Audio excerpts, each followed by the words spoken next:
Okay, we're going to have a quick look at user config. So if I select user config and I select ME outputs, I'd just like to point out a few things to you.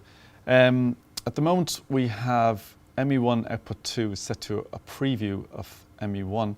If I want to change that, I just select the preview area and I can turn that off. So now it's a programmable output. What I'm going to do is just turn that back on. If I go to output 3 on ME1, let's just set that to a clean output. So I'm just going to come down here and turn off all my keys, maybe give it a name, call it clean. There you see it. So ME1 output 3 is a clean output of the ME. Just to highlight, ME2 output 1, you can see here is in red. That is the default output of the mixer.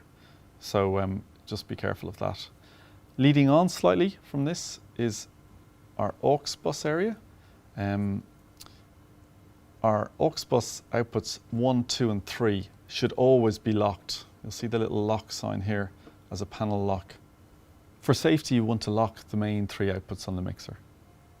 So in user config, just to point out to you on the bottom of the row, the third one along is called aux setup. This is where I set up my DSKs. So in addition to my 4 keys per ME, my standard MEs, I have the ability to add 4 more keys by adding my 4 DSKs. So realistically, I could have 8 keys on one ME.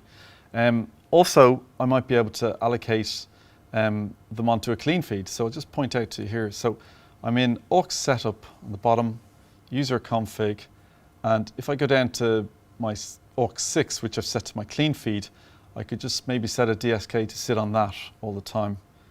We have resource linking also, just to remind you, it's user config and it's the 4th button across the bottom, resource linking.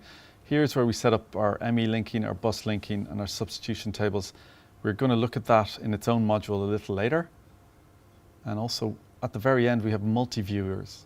Now in this we're able to select what we want to put into our multi-viewers either in each individual tile, and we have various generic setups we can add to that.